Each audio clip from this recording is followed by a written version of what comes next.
É prioritário fazer o processo de inclusão digital andar a passos largos, porque ainda há uma grande parcela da população sem acesso à internet. O presidente Jair Bolsonaro decidiu recriar o Ministério das Comunicações e escolheu Fábio Faria, do PSD do Rio Grande do Norte, para comandar a pasta. O deputado federal é genro do empresário Silvio Santos, dono do SBT e apoiador do presidente Jair Bolsonaro. Presidente, eu fico muito contente em receber o seu telefonema, porque nesses 20 e poucos anos que eu faço o Teleton, é a primeira vez que o presidente me dá esse prazer. Fábio Faria integra o chamado Centrão, grupo de parlamentares que vem ganhando espaço no momento de instabilidade política do governo federal. O novo ministro das Comunicações vai controlar políticas de radiodifusão, serviços postais e telecomunicações que estavam no Ministério da Ciência e Tecnologia, comandado por Marcos Pontes, que vê a sua pasta ser esvaziada. De certa forma você fica meio triste, né, em sair de uma área dessa que eu me apaixonei, mas de outra forma fico muito feliz em poder entregar o Ministério nessa situação. O Ministério vai incorporar também a Secretaria de Comunicação Social, até então vinculada à Secretaria de Governo da Presidência, e que tem Fábio Van Garten, que aliás permanece como secretário. Lançamos uma campanha para defender a imagem do Brasil no exterior. Comerciais de TV, internet, em vários idiomas, inglês, francês, alemão, espanhol, para mostrar o Brasil com S para o Brasil com Z. Segundo o presidente Jair Bolsonaro, o movimento é uma tentativa de melhorar a comunicação institucional do Planalto. Vamos tentar melhorar as comunicações do governo, mas o grande trabalho desse ministério é as comunicações como um todo no Brasil. Temos pela frente a questão do 5G. Quem nos conta mais sobre o novo ministro das Comunicações é o repórter do Estadão em Brasília, Felipe Frazão. Tudo bem, Frazão? Como vai? E aí, Manuel, tudo bem com você? Primeiro, Frazão, queria que você me falasse um pouco do perfil do Fábio Faria, que assume então o Ministério das Comunicações. Parece que ele é um cara muito querido no Congresso, um cara com muito trânsito, é isso mesmo, Frazão? É verdade, Manuel. O Fábio Faria é um deputado de 42 anos, ainda jovem, né? Mas, apesar disso, bastante experiente. Ele está no seu 4º mandato, ou seja, tem uma carreira política e tem um trânsito muito bom, não só com o comando da Câmara, ele é amigo do Rodrigo Maia, né? E esse é um trunfo dele, porque ele pode fazer um papel de pacificação ali com o Palácio do Planalto, já que o Rodrigo Maia tem na gaveta mais de 40 pedidos de impeachment do presidente Jair Bolsonaro, né? E tem sido alvo das redes mais aguerridas do presidente, né? E ele pode fazer esse papel de pacificador. Ele faz parte da mesa diretora da Câmara, saiu dessa posição de terceiro secretário e está agora como ministro das Comunicações.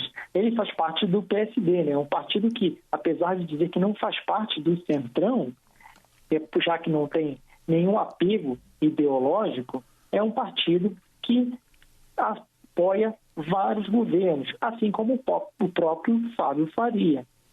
Cabe lembrar que ele também tem trânsito na esquerda porque apoiou o governo do ex-presidente Lula, apoiou o governo da ex-presidente Dilma Rousseff, ambos do PT, também apoiou o governo do ex-presidente Michel Temer. Então ele transita da esquerda até a direita, assim como o seu partido.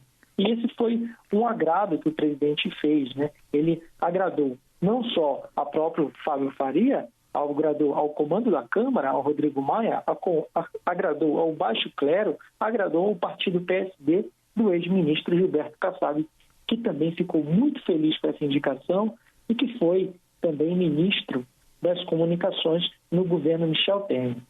Bom, por aí, te ouvindo, Frazão, claramente tem esse lado da estratégia, né? O Bolsonaro um pouco constrói pontes que não existiam com o Congresso Nacional. Isso pode lhe dar maior garantia de sobrevivência no curto e médio prazo.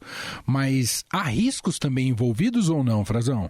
Olha, ele ele tem nessa nomeação, quando ele faz uma nomeação dessa, o presidente fez com um cunho pessoal. Ele costuma dizer isso. Eu fiz essa nomeação da minha cota de indicações pessoais. Eu não abri para partidos, eu não abri para um grupo político específico.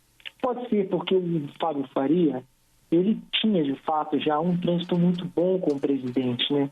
Cabe lembrar também, Manuel, que ele é genro do Silvio Santos, né? O sogro dele é o Silvio Santos, apresentador do SBT que a gente conhece. Ele é casado com a Patrícia Abravanel, que também é apresentadora do SBT, tem 3 filhos com ela, e fazia um papel meio que de cicerone para o Bolsonaro, com esse lado mais midiático, né, de personalidades da mídia brasileira na televisão.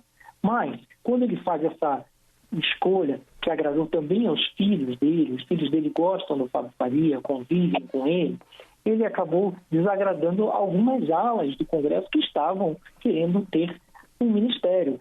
Vários partidos, sobretudo esses do Centrão, como o Progressistas, os Republicanos, Solidariedade, o próprio PL, todos esses partidos que têm muitos votos que são importantes não só para barrar um impeachment eventual do presidente Bolsonaro, como uma denúncia que chegue da Procuradoria-Geral da República, já que o presidente está sendo investigado, também são importantes para governar. E esses partidos queriam um ministério. Eles estão ganhando diversos cargos, mas o presidente tinha prometido que não daria a eles nenhum ministério. Ele acabou dando para o PSD, que é um partido forte, é um partido que tem uma bancada considerável na Câmara dos Deputados, mas que conversava de uma maneira mais distante com esse centrão mais raiz, que estava de peito aberto ali defendendo o Bolsonaro. E isso causou, claro, reclamações. Esse é Felipe Frazão, repórter de política da sucursal em Brasília, participando com a gente aqui do programa. Obrigado, viu, Frazão? Obrigado, um abraço. O Ministério das Comunicações foi criado em 1967, durante a ditadura militar brasileira, pelo presidente Castelo Branco. Defenderei e cumprirei com honra e lealdade a Constituição do Brasil. A pasta tinha como objetivo difundir informações consideradas relevantes pelas Forças Armadas, em áreas como educação e cultura, e também de criar uma infraestrutura sólida no setor de telecomunicação. Foi na ditadura militar que o Ministério das Comunicações realizou os processos de concessão de algumas das principais emissoras de TV do país: TV Globo, Rede Bandeirantes e TVS, atual SBT. Fica outorgada a concessão ao CSBT, Sistema Brasileiro de Televisão SC Limitada, para explorar serviço de radiodifusão, de sons e imagens, televisão. Neste período, o Ministério das Comunicações foi responsável por instituir estatais, como a Embratel e a Telebrás. Brasil Direto? Pode falar. O Brasil está na linha. A Constituição Federal, promulgada em 1988, mudou a forma de distribuição de concessões. Antes, elas eram aprovadas pelo presidente da República. Depois, passou a ser necessária a aprovação do Congresso Nacional. Em 1995, com Fernando Henrique Cardoso no poder, os tucanos privatizaram as empresas de telecomunicações do país, comandado por este ministério. No total, 12 empresas foram negociadas por 22 bilhões de reais.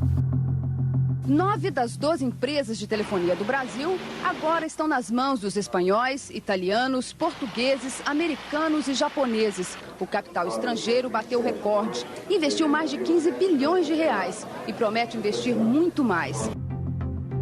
A iniciativa, apesar de contestada na época, trouxe avanços ao país. O número de telefones fixos se multiplicou rapidamente, acabando com uma fila que beirava os 13 milhões de consumidores não atendidos.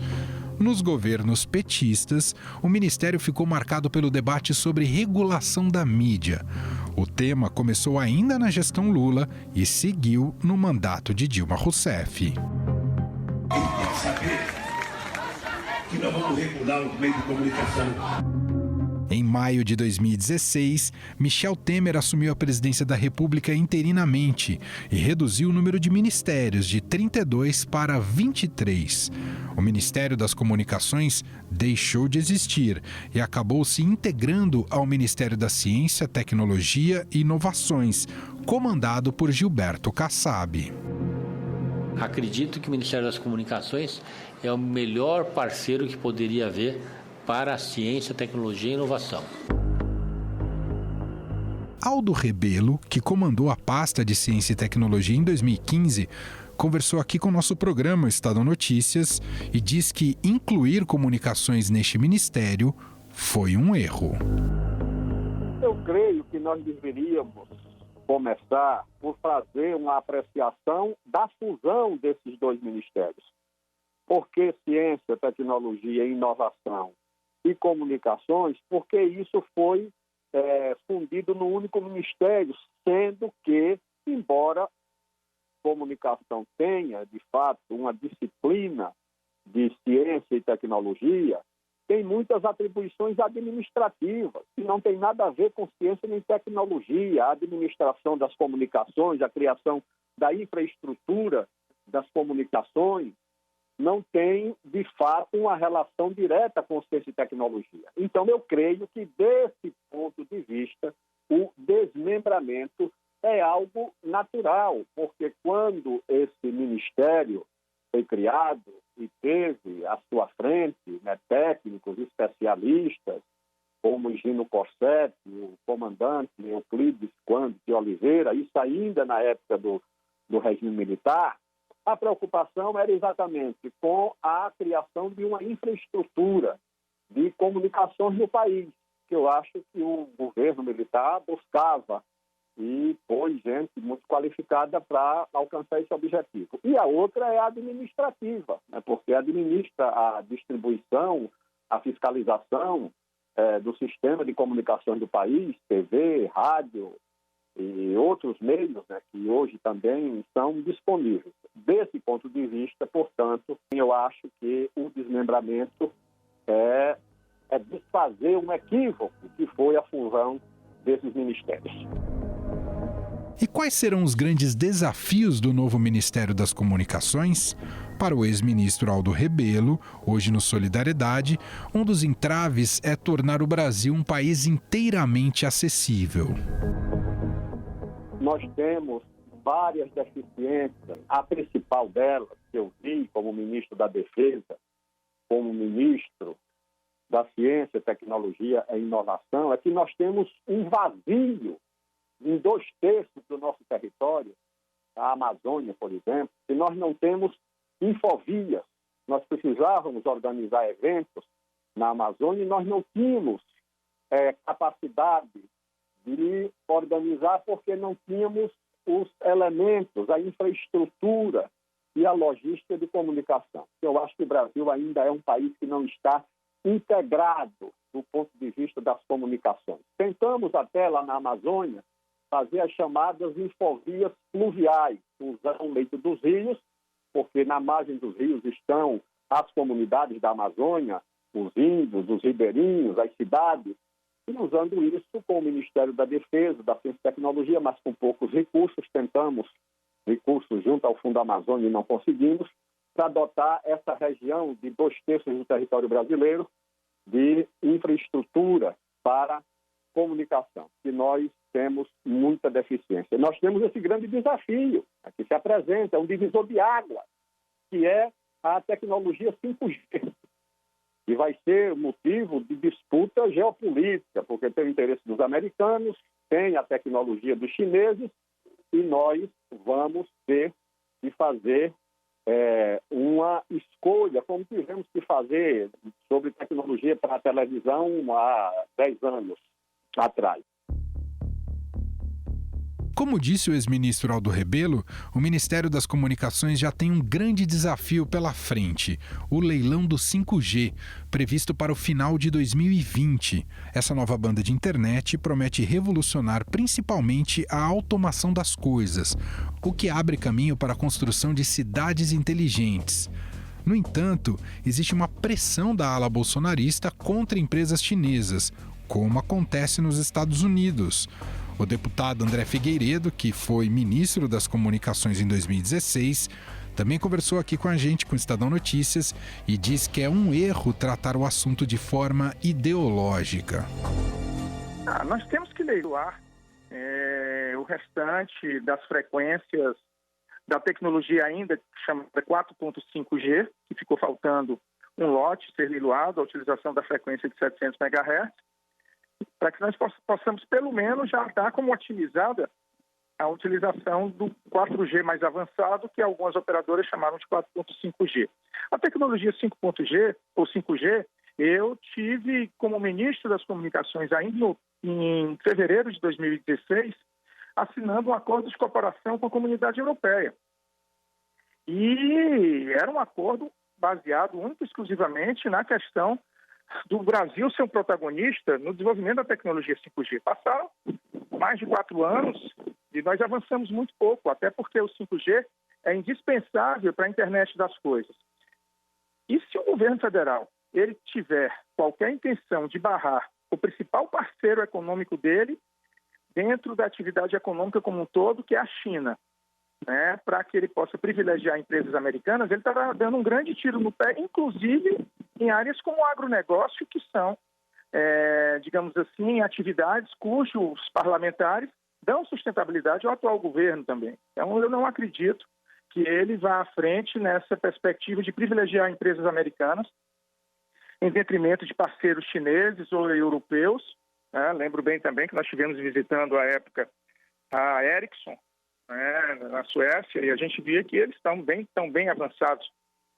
Hoje são 2 players mundiais muito bem conceituados na tecnologia 5G, a Ericsson e a Huawei. Então, eu vejo que o governo ele vai ter que ter muita cautela, o que não tem acontecido em nenhum momento, né? Mas nessa área aí, como é uma área extremamente criteriosa, nevrálgica para o desenvolvimento do país, nós do Parlamento também estaremos bastante atentos para evitar qualquer paralisação do governo ou desvio de rumos que não sejam justificadas por questões técnicas.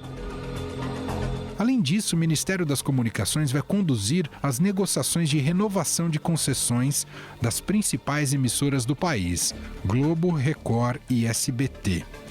A especialista em políticas públicas de comunicação e membro do coletivo Intervozes, Bia Barbosa, diz que a escolha de Fábio Faria pode caracterizar conflito de interesse, já que sua família é dona da rádio Agreste, no Rio Grande do Norte, e ele é genro de Silvio Santos, dono do SBT. Olha, eu acho que a gente pode sim caracterizar como conflito de interesses, porque, inclusive, essa vinculação à família Abravanel foi vocalizada pelo próprio presidente Bolsonaro como uma das justificativas para que Fábio Faria pudesse ter sido indicado a ministro das Comunicações. Mas na avaliação do Intervozes, a gente tem um conflito de interesse ainda mais sério, que é o fato do Fábio Faria ser de uma família, ele sim, não a sua esposa, mas ele diretamente ser de uma família de radiodifusor, e ele ser sócio de empresas de radiodifusão, concessionárias de serviço de radiodifusão no Rio Grande do Norte, né? A nossa Constituição Federal, no artigo 54, ela diz que deputados federais e senadores, concessionários, detentores de títulos, concessões de rádio e televisão, não poderiam estar tomando posse, porque isso, depois lá na frente, quando eles vão precisar analisar a renovação dessas outorgas, esse conflito de interesse está explicitamente colocado. Existe no Supremo Tribunal Federal hoje, tramitando desde 2015, uma ação que fala especificamente, que coloca o deputado Fábio Faria, agora ministro, no rol dos parlamentares que estariam violando a Constituição e violando esse artigo 54. Então, o conflito de interesse não é nem do ponto de vista de uma análise de política pública e da família do apresentador, do dono do SBT, Silvio Santos. É um conflito de interesses que está colocado na Constituição Federal, que o então deputado, agora ministro, vinha desrespeitando sistematicamente há pelo menos 5 anos, e que agora é transferido para o Ministério das Comunicações. Como dissemos no começo do podcast, o novo ministério vai integrar a Secretaria de Comunicação do Governo. A SECOM é responsável pela publicidade, divulgação dos atos do governo, assessoria e relacionamento com a imprensa e atuação nos meios digitais, incluindo perfis oficiais do governo nas suas redes sociais. Bia Barbosa, do Intervozes, diz que misturar a SECOM com o Ministério das Comunicações também pode caracterizar conflito de interesse. Bom, primeiro é preciso a gente lembrar qual que é o papel da Secretaria de Comunicação, né? A Secretaria de Comunicação da Presidência da República, ela tem duas funções primordiais, isso desde sempre, não agora no governo Bolsonaro, que por um lado, fazer a comunicação institucional do Presidente da República, então assessoria de imprensa, né, porta-voz, e distribuir as verbas, definir os critérios para a distribuição das verbas publicitárias do Poder Público Federal. Você misturar isso com uma pasta que tem por dever fazer a fiscalização e o acompanhamento da exploração das outorgas, das licenças de rádio e televisão, é mais um conflito de interesses que essa medida provisória e que essa fusão da SECOM com o Ministério das Comunicações está fazendo, né? O Ministério ele é uma pasta que precisa desenvolver política pública para o setor e precisa monitorar e fiscalizar a exploração comercial, privada das outorgas de rádio e televisão. Misturar essa pasta com quem faz a comunicação institucional do Presidente da República, que é um serviço quase de relações públicas que está colocado ali, é algo que vai gerar um conflito de interesses, principalmente no contexto em que a gente já sabe, em que houve muitas denúncias de mau uso dessas verbas publicitárias por parte do então secretário, agora secretário executivo do Ministério das Comunicações, Fábio Weingarten, sobre o uso dessas verbas publicitárias. O risco que a gente corre é que as verbas publicitárias que já vinham sendo distribuídas para financiar emissoras e veículos, vamos dizer, mais dóceis e menos críticos ao governo federal, se some agora numa lógica de você tratar a distribuição de outorgas e de licenças também como uma ferramenta para fazer essa relação política do presidente Bolsonaro com seus aliados políticos no campo das comunicações. O ex-ministro Aldo Rebelo considera essa inclusão um erro de avaliação do governo. A decisão de levar a secretaria para o Ministério já é a própria confusão em si. Essa secretaria não tem nada a ver com o Ministério. O Ministério da Comunicação cuida da parte administrativa e cuida da parte de fiscalização, de regulamentação. Então, por que a Secretaria de Comunicação da Presidência da República, que é um órgão que trata da relação, da produção da informação, da administração da informação do governo e da relação do governo com a mídia, vai fazer no Ministério das Comunicações? Pelo amor de Deus, o que é que isso tem a ver?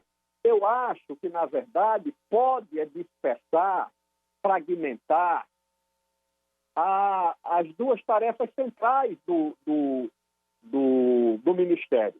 Eu creio que aí sim pode, naturalmente, ter sido resultado de uma negociação política imprópria, né? Porque eu não vejo nenhum motivo, a não ser um motivo menor, para que essa associação seja feita entre a comunicação do governo e o Ministério das Comunicações. O Ministério das Comunicações não é para comunicação do governo, é para administração e para a criação dessa infraestrutura, que já são dois desafios muito grandes. A mesma opinião traz o ex-ministro André Figueiredo. Ele também considera preocupante a ida da SECOM para a pasta. A criação do Ministério das Comunicações, tendo a pasta da SECOM dentro do Ministério, da estrutura do Ministério, é um absurdo, é um grande conflito de interesse, porque vai ser uma pasta que vai regular, com a vinda da EBC também vai ser regulada, e, ao mesmo tempo, vai ser contratante de publicidade.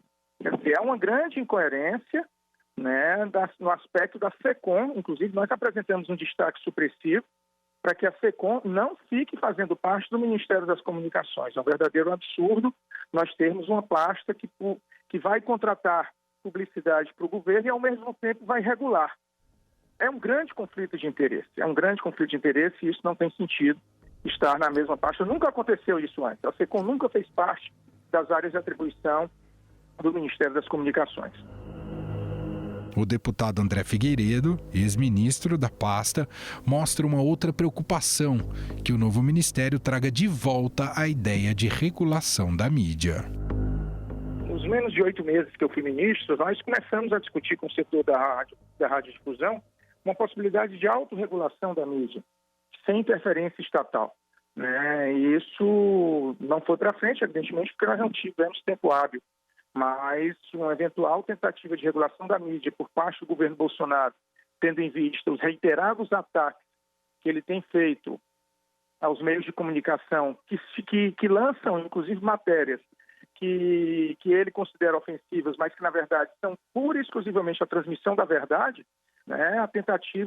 Uma eventual tentativa do governo federal em tentar regular a mídia nesse momento, não tenho nem dúvida que será consequência dessa tentativa de cercear a liberdade de imprensa. É lógico que a gente não pode, de forma alguma, pactuar com isso, porque o conteúdo, lógico, quando é um conteúdo pautado na busca da verdade, a gente não vai, de forma alguma, admitir que esse conteúdo seja cerceado ou seja controlado. Os governos do PT, eles tiveram problemas, sem dúvida alguma tiveram problemas. Nós mesmos do PDT estivemos na oposição em alguns momentos.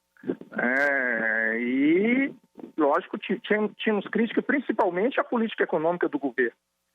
E, lógico, também os desvios de conduta que não são inerentes apenas aos governos do PT, esses processos de corrupção que foram detectados ao longo da história mais recente da República, inclusive no atual governo. Então, essas semelhanças, elas são pequenas no sentido de que as políticas que norteiam os dois governos eram bem diferenciadas. Agora, sem dúvida alguma, interessa cada vez mais, tanto ao PT quanto ao governo Bolsonaro, essa polarização entre ambos, o que aproxima, inclusive, de uma semelhança de prática.